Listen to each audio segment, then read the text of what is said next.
¿Qué es lo que activa en nuestra mente al crear o diseñar una idea? Comprendemos que los sucesos que rodean nuestro entorno, esos que constantemente desencadenan estímulos sensoriales que nos cautivan, quizás sean el motor principal detrás de nuestras ideas más innovadoras. La historia que vamos a contar se sitúa en el siglo XIX, cuando el principal medio de transporte en las grandes urbes era el carruaje tirado por caballos. Entonces, ¿qué llevaría a un niño pobre a crear el primer automóvil de la historia?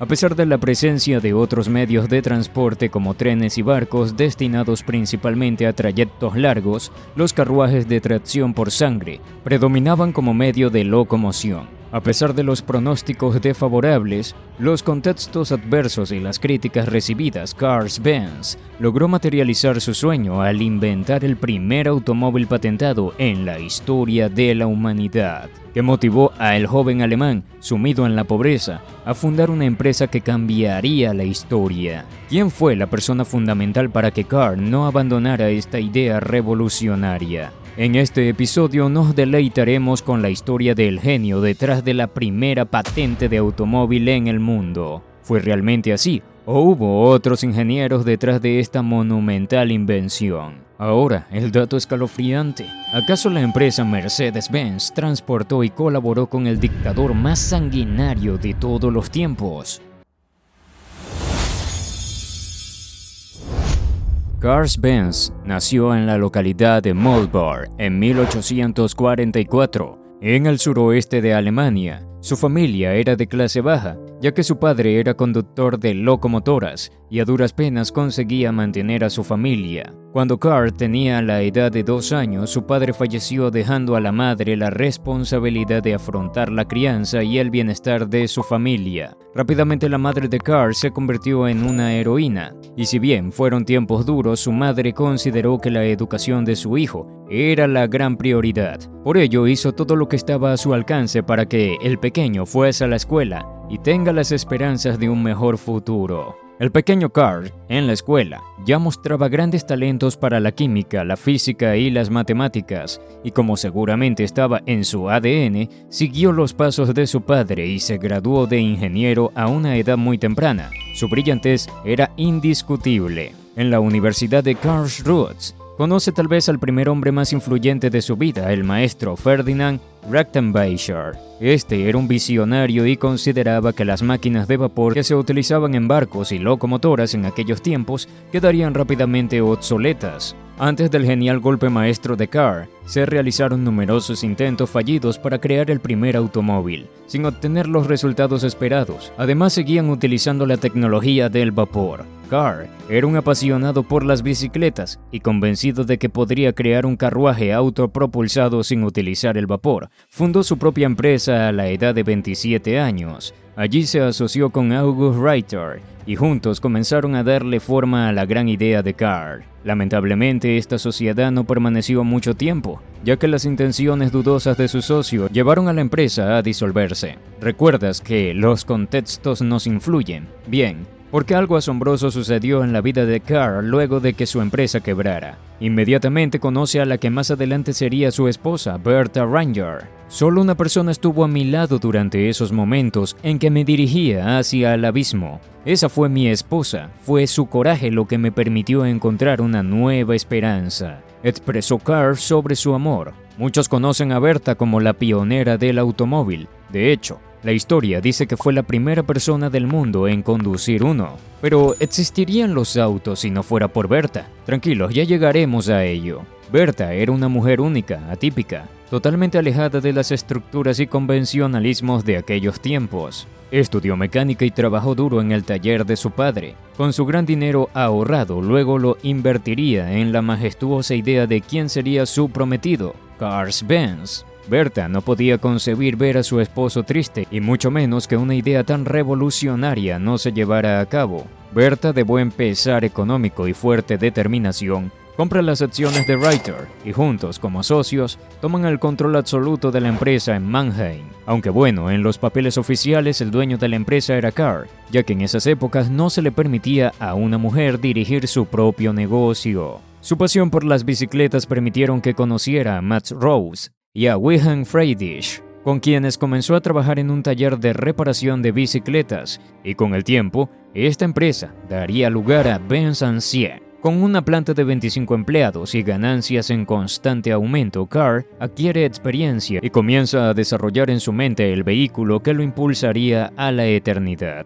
Entonces, llegó el día. En 1985, con el nuevo concepto de agregar la carrocería con un motor, utilizando la tecnología similar a la de una bicicleta, Benz materializaba su sueño. Nacía el Benz Patentwagen, el primer automóvil patentado del mundo. Era muy similar a un triciclo, tenía 3 ruedas, llantas de acero cubiertas con caucho, tracción trasera, era biplaza, paneles de madera y pesaba apenas 100 kilogramos. Costó unos $150 actuales, lo que equivalía a unos casi $5.000 en aquellos tiempos. Tenía un motor de 4 tiempos, de una potencia de 2/3 de un caballo de fuerza y alcanzaba una velocidad máxima de 7.5 km por hora. Tiempo después, la mente brillante de Carl trabajó en la creación y desarrollo de otros sistemas que utilizaban los vehículos actualmente, sistemas de regulación de velocidades del motor, baterías, bujías y radiadores de agua. Pero no todo iba sobre ruedas en la vida de Carl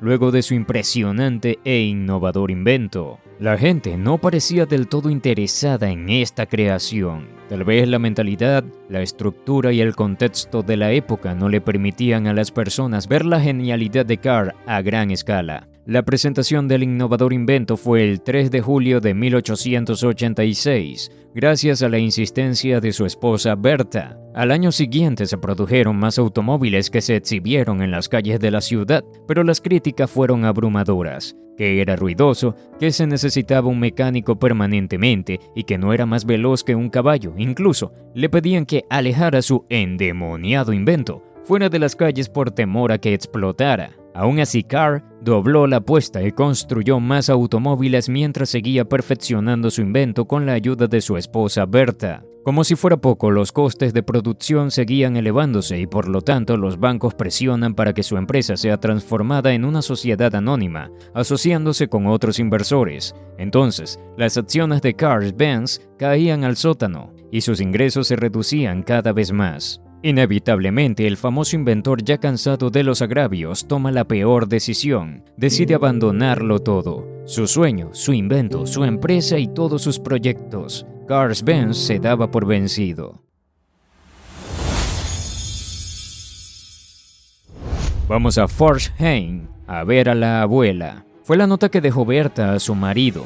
En 1888, Bertha Benz hizo algo que en esas épocas era considerado un delito. Tomó a sus 2 hijos y, sin el permiso de su esposo, llevó a su familia a emprender un viaje de nada menos que 106 kilómetros de distancia desde Mannheim hasta Pforzheim, un recorrido que era una proeza absoluta en aquellas épocas. El objetivo de Bertha era demostrar al mundo que el invento de su esposo era realmente único y, sin darse cuenta, se convirtió en la primera persona en conducir un automóvil patentado a tales distancias. Sin proponérselo, junto con sus hijos, se convirtieron en las primeras personas en realizar un viaje en automóvil en toda la historia. Por supuesto que Bertha y sus hijos tuvieron sus contratiempos. Tuvo que detenerse para agregar agua al radiador del motor. Pidió ayuda para reparar las ruedas, le cargó gasolina en reiteradas oportunidades y le reparó la transmisión. La hábil mujer fue sorteando cada una de las dificultades del viaje con total éxito. Aquel auto, que luego de algunas reformas alcanzaba un máximo de 16 km por hora,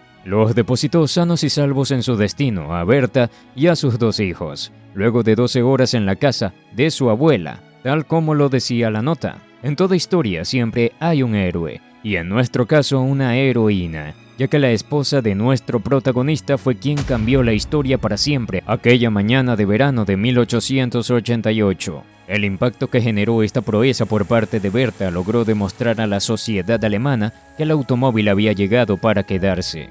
Los comentarios sobre esta hazaña se propagaron como una ola expansiva, haciendo que el Benz Patentwagen fuera tema de conversación en toda Alemania. La familia Benz literalmente se habían convertido en celebridades. Esto dio aires de prosperidad a la compañía que le permitió vender no solo el nuevo automóvil, sino que también todos sus motores y modelos posteriores. Inmediatamente aparecen en escena socios comerciales, los cuales le permiten a Cars vender sus productos a granel. Este éxito brutal y posicionamiento avasallante de su empresa le dieron tiempo a Cars para que su mente siguiera creando. Así que mejoró su obra inicial, y así nació el Benz Victoria y luego Benz Bellow en 1893. Este último coche era mucho más potente, más económico, con mejor diseño y una cilindrada de 1045 cc y alcanza velocidades de hasta 20 km por hora. Se llegaron a producir 1200 unidades de este automóvil, que fue el primero que se vendió a gran escala en el mundo. Cars-Benz había convertido su empresa en un imperio.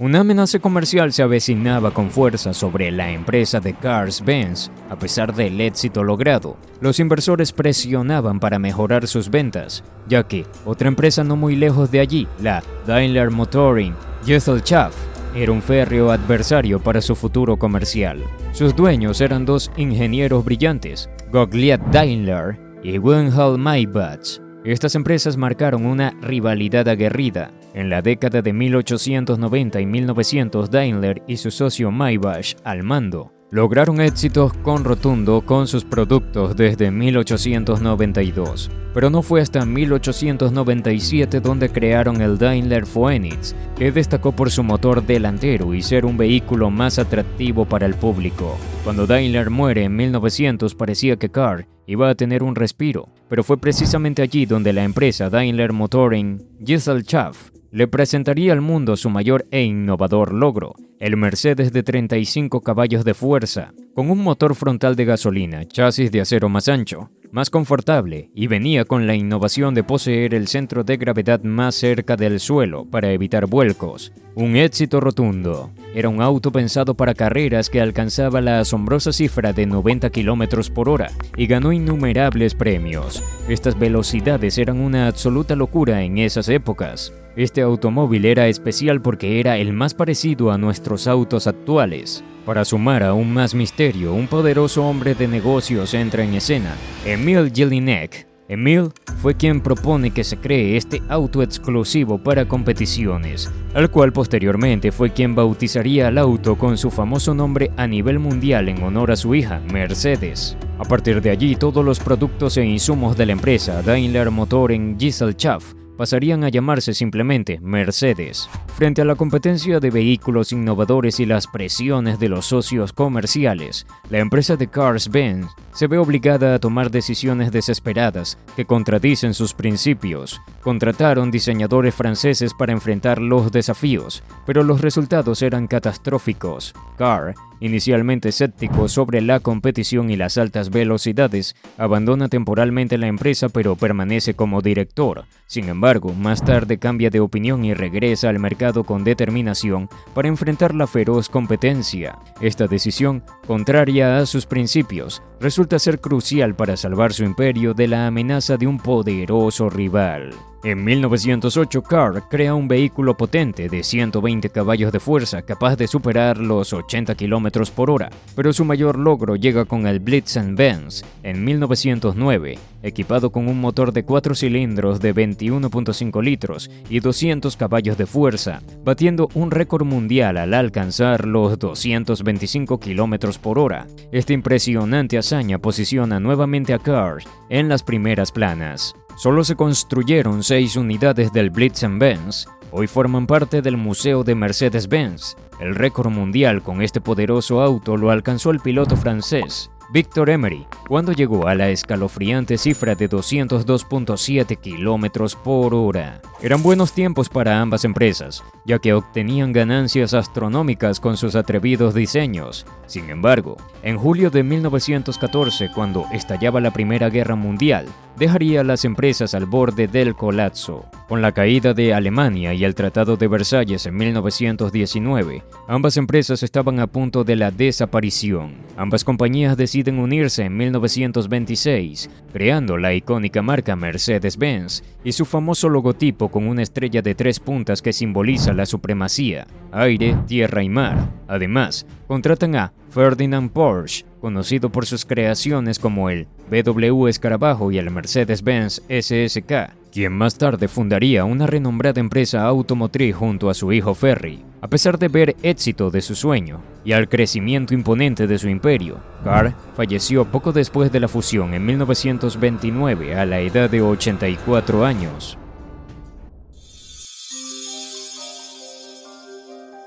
Mercedes-Benz se convertía en la empresa automotriz más importante del planeta. Sin embargo, una nueva tormenta se avecinaba. Otra vez las nubes de guerra oscurecían el futuro de Europa. El Führer, Adolf Hitler, tomaba las riendas de Alemania con la ambición de conquistar el mundo en 1933. Expone los logros de la tecnología alemana, incluyendo los vehículos más sofisticados, para exhibirlos ante las multitudes. ¿Adivinaste? Sí, sobre todo el Mercedes-Benz 770 o el W150 se convertían en la limusina alemana más famosa y cara del mundo. Algo oscuro se gestaba en estos tiempos de guerra. Las imágenes imborrables que irritan a Mercedes-Benz están allí y son parte de la historia. El Führer y sus acompañantes nazis paseaban por las calles ante las multitudes en autos de la compañía. Adolf Hitler quería demostrar que la tecnología alemana era superior y estaba en la cima del mundo. Por ello invierte cifras obscenas de dinero para que Mercedes-Benz compitiera en el Grand Prix durante 5 años consecutivos, de 1934 a 1939. Mercedes dominó y ganó todos los títulos internacionales posibles. Los autos alemanes ya eran considerados los mejores del planeta, pero con la inevitable explosión de la Segunda Guerra Mundial en 1939, Hitler, para llevar adelante su maquiavélico plan, necesitaba de toda la maquinaria de última generación y Mercedes-Benz no podía quedar al margen. La empresa ya no producía autos para civiles ni autos de competición, sino que estaban bajo el control del Führer, quien utilizó la tecnología de punta de Mercedes-Benz para todos sus propósitos perturbadores. La compañía Mercedes-Benz, al igual que otras empresas alemanas, fueron involucradas y manchadas con la producción de equipo militar durante la Segunda Guerra Mundial. Proporcionaban todo tipo de vehículos, submarinos, camiones, tanques, aviones y motores por doquier. Dado de que gran parte del personal alemán estaba bajo fuego, Hitler decidió poner a trabajar a prisioneros de guerra e incluso mujeres para la producción de su maquinaria. Aún así no era suficiente, por lo tanto comenzó la explotación de estos prisioneros y esclavos de guerra. Muchos morían por inanición, maltratos y torturas. Luego del conflicto bélico y la derrota de los nazis en 1945, la compañía quedó sumergida en un declive económico profundo. Confiscaron todos sus activos en el extranjero, perdieron todas sus filiales y solo se quedaron con las únicas plantas que quedaban en pie en Alemania. Mercedes-Benz tuvo que exorcizarse de los fantasmas y el estigma nazi, pero como no podía ser de otro modo, resurge literalmente de sus propias cenizas, convirtiéndose en una empresa líder en el sector automovilístico, facturando millones de dólares alrededor del mundo a lo largo de los años. Por ejemplo, durante 2023 la empresa aumentó sus ingresos y creció el 15%, facturando solo el primer trimestre de la inimaginable cifra de 112.957 millones de euros. Todo este imperio automotriz no sería real sin aquel humilde niño pobre que creó su primer automóvil. Para finalizar, tenemos una pregunta que nos surge. ¿Qué postura tomaría Mercedes-Benz ante un nuevo conflicto bélico para salvaguardar sus intereses? Solo la historia lo dirá.